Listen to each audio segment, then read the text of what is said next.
Welcome to the Rail Plus webinar for 5 train booking hacks. This is Nikki Diega and thank you for watching as we did have some technical issues last week during the live webinar. So what we're doing today is we're trying to look at different options and different questions we get asked about little train booking hacks that may make it a little bit cheaper or a little bit better for your clients. So the overview of what we're running over today is hacking the price, booking horizons, seat reservations, getting help and becoming a rail expert. Firstly, hacking the price. These are a little bit tricky. It can be a little bit hard to figure out sometimes how to work out the best price. So there are 3 main trains which are kind of against the rules for everything else. The first one is the UK. So the UK have 3 types of fares: the anytime, the off-peak and the advanced fares. The anytime fares are available as soon as the train opens for sale. They're full price and they can travel on any service on that day. The off-peak fares are the same, but they're just travelling on off-peak services. But it's the advanced fares that can be up to 60% cheaper and only open 60 days prior. So while we normally say, the Eurostar, book as early as possible, it's actually the opposite for the UK. You do want to be waiting until 60 days prior to book your client's train. If you're not sure, when you search, you will see the 3 pictures for the anytime, advance and off peak, and if you're seeing those 3, that's the best available price. If you're only seeing the anytime, then it might be worth waiting a little bit. Trains crossing the Italian borders. So recently we've had a direct connection built with Italy and it's great. It means we can access cheaper fares, the timetables come through better, but it does mean that if you are searching your fare from France or Swiss town and you're doing such a Zurich, Milan to Venice journey, you will be getting that fare built from the Swiss side. So with Italy, it's actually worthwhile to break up the journey. So Zurich to Milan, that would be booked through the Swiss side. Milan to Venice, you will be able to access the direct connection fare, which will be a lot cheaper. Another example would be Florence, Milan, Paris. Again, Florence to Paris as a booking direct, you'll be accessing the fare that they are able to build with the Milan-Paris journey. But by breaking it up, Florence to Milan, Milan to Paris, Florence to Milan will be done through the direct connection.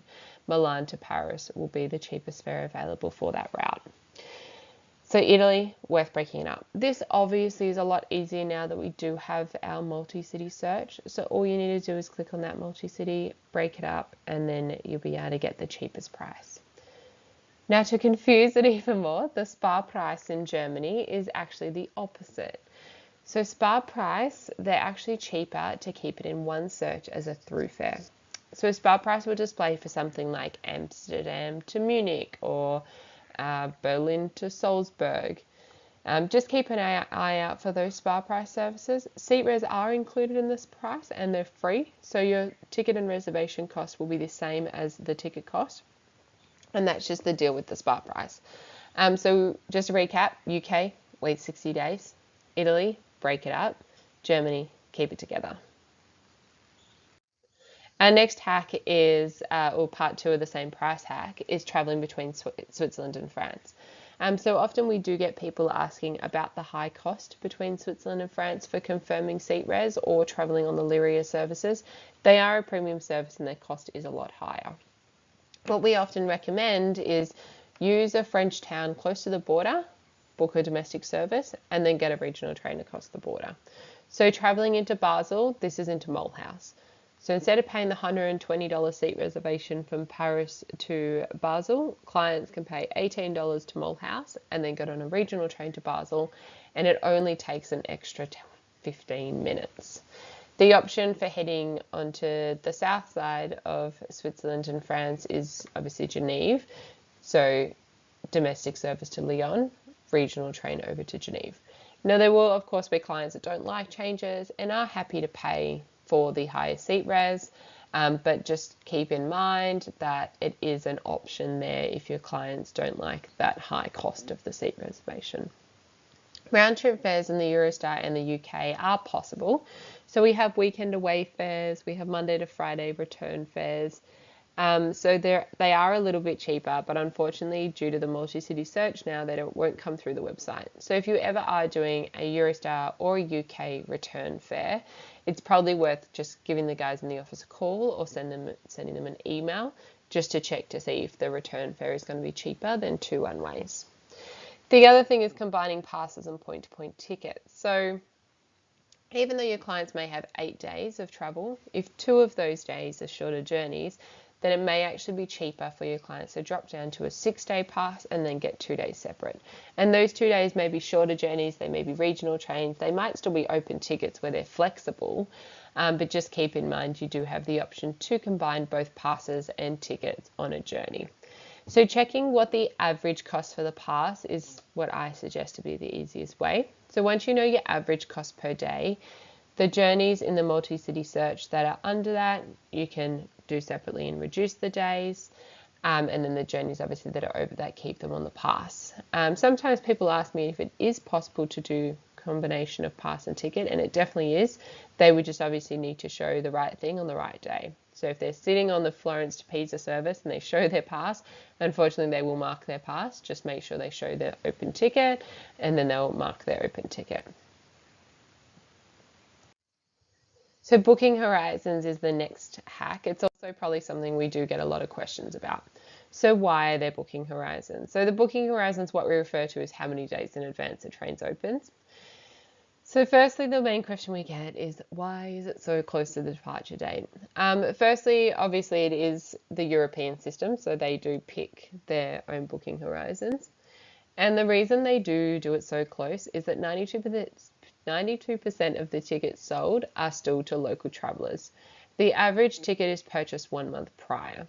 So the Europeans don't want to disadvantage their local traveller, the commuters daily to travelling to work, the people going shopping, people visiting family and friends by opening it a lot further.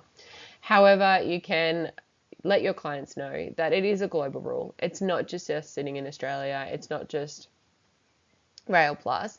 It is globally that they do have the restricted opening horizon. So if it's 90 days prior, I understand they may have booked their cruise 18 months ago, but we do have to wait for those 90 days to be able to book it.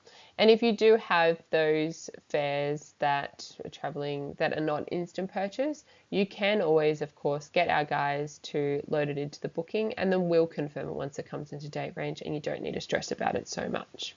There are a couple of exceptions, of course. So the Eurostar 6 to 9 months in advance, France and Germany 6 months, France, Barcelona 155 days. And these are obviously just services that are booked a lot more by the international traveller and the Australian traveller, and they do open a lot earlier. The golden rule of 90 days. So those ones above are the exceptions. The 90-day rule, it is a rough sort of guide. Sometimes trains are not loaded right on 90 days and we do have to wait a week or two for them to be released.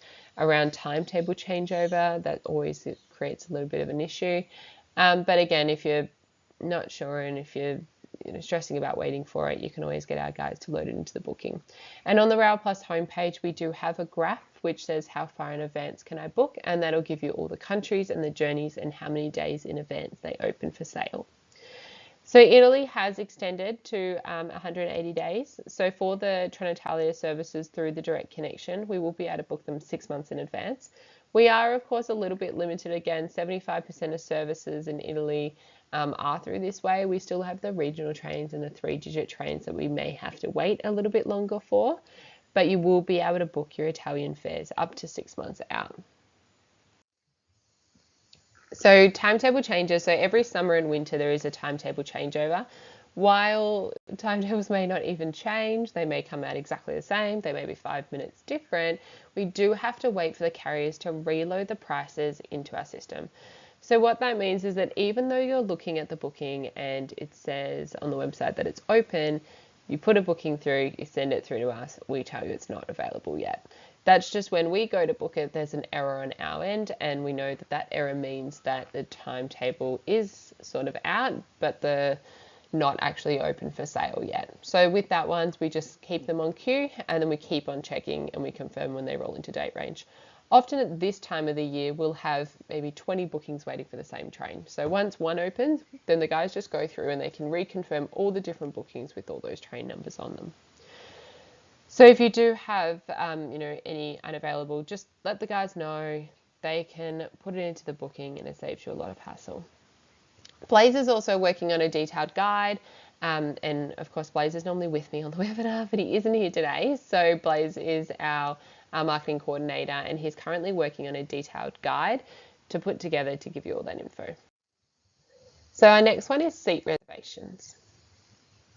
So what are each one? So we have 3 seat reservation sort of options in our system: compulsory, non-compulsory, and unassigned or unreserved. So the compulsory means that your clients have to have a seat reservation. If they're traveling with a pass or a ticket, they need to have that seat res. Traveling on a compulsory service without one, they will most likely get fined. Non-compulsory services, so Germany, Switzerland, it's not compulsory to reserve. So if your clients want to reserve a train, they can pay the fee and do so. But if they want to get on the train and just find a free seat and sit down, then that is also okay. Unassigned to services like your metro and the regional and trains in Benelux, where we actually cannot reserve them at all. So generally they'll say, if you've got one of these in the booking, they'll say free for pass holders, find a free seat and sit down, or unable to reserve, find a free seat and sit down. So again, everyone's in the same boat. I often have clients, agents telling me their clients are freaking out because they're traveling on a train which is going to an event or something big that's happening in that area. But again, no one can reserve a seat. Everyone's in the same boat. So just get them there a little bit earlier to the platform, and at least then if they're the first on the train, they'll be first to sit down. Also just wanted to touch on first class benefits. So this is probably something, I guess, to do with upgrading, or if you can upgrade your clients onto first class. When seat reservations are not compulsory, it is always better to have first class instead of second for a couple of reasons. The first one is that first class is more expensive and a lot of Europeans don't travel in first class. The seats are bigger, there's less space, there's less people in the carriages, but there's also more luggage room. So luggage is stored at the end of the carriage, and in first class there's a whole lot more room than there is in second. Second, you'll have a lot more travellers, European travellers. You'll also have a lot more backpackers. Second class is also a lot more popular with a lot of the American market, and especially the Asian market. So you'll have a lot more second class travellers with big bags. So if you can you'll always be able to obviously see the difference between first and second class, and sometimes it might be $100, sometimes it might be $5. It's always worth just having a look, and if your clients can afford that first class option, it's definitely worth it. For a rail pass, it's really not a huge difference. It's only about $20 a day between a first and second class pass, and I think sometimes first class just gives a little bit more, the guarantee that if they do end up wanting to book locally and they want flexibility and first class is not available, they can always go in second, but they can't the other way around. So we will also have the recap sent through to everyone who did register for the webinar. So all of this stuff will also be on there as well, and then we'll be putting that up on the website. So the next one is getting help. So where can you get help? Where can you find Mail Plus? And of course, there's the obvious: phone, email, those type of things. But we've added this in. So website, obviously booking, advising payments, adding into cancelled to existing bookings can all be done via My Bookings. You can pull your invoices, you can check your payment, you can do all of that stuff via that. So that's in the My Rail Plus tools, top right hand corner. We also have the chat function. So quick questions about strikes, advising payment again, any of those quick turnaround questions, chat can help. The other thing chat can assist with as well is call wait times. If you are busy and you're not sure you have the time to sit on hold, just ask chat what the call wait times are. Because of the French strikes, we have been getting a lot more calls than we normally would this time of year, and our waiting times are a little bit busy than we would like them to be. But we do have a lot of new staff that have just started, or a peak season staff that are about to start, and that will hopefully obviously reduce the hold time that we do have. We also have our Facebook group for agents. So Rail Plus does have a Facebook group, a public group, and then we have a closed group for agents. if you would like to register for that also we send out additional blog posts and information and just different general things that Blaze is getting questions about. So if there's something that keeps on coming up, he's going to send that out. Blaze is also looking at the moment that we are putting together sort of a bit more of a frequently asked agent question sort of document. So he's asking the team on the phones and stuff to collate questions that they are getting quite frequently so we can put that together in document, and that will be something that constantly evolves with the questions that are being asked. So please do ask those questions because it may be something that's worthwhile as adding it to that document, but we need to know what you know. We also, of course, the strike update. So we do have the link on the homepage, and don't worry, we're not striking. And also the strikes are cooling off. So in France, throughout the month of April, there was quite a lot of services striking, but already they are starting to operate trains and operate buses on some routes. So we do have on the homepage under the system news and updates a full list of everything we know about the strikes and what your clients need to do with their tickets. But of course, if you do need any extra info, jump on chat, let them know. So Rail Expert, it's out now. So our 2018 Rail Expert, we just want to refresh and advance your knowledge. So some of the questions may seem a little bit simple to people, but you've got the learning content there, you've got the website that you can use. If you think maybe the questions might be basic, do it without the learning content. That's what I do. Test your knowledge and see if you are getting the questions right and if you know that the info you know is correct. We also have a couple of different rewards throughout. So there's some wine, some coffee, some events, and then of course the big prize, our FMIL. So hope towards the end of the year we will be running that FMIL, and that'll be for some of the top scorers of the Rail Expert program. We also have a Rocky Mountaineer incentive, and all these sort of agent incentives, agent promos, trainings can all be found on the specials tab as long as you're logged in as an agent. So the Rocky Mountaineer trip, basically to earn that, you need to earn points. So there's points for booking Rocky Mountaineer. There's currently 3 points for 2018 bookings, 1 point for 2019 bookings. We also have a quiz on the page, the info page about the bonus, and that quiz is also worth a point. So we'll be running different promos, and what you'll win is 2 spots on the Rocky Mountaineer for you and a friend to be taken at any time. So that is everything. Of course, this is a little bit of a different setup because we don't have the Q&A period right now, but Blaze did send around the email which had all of the question answers on them.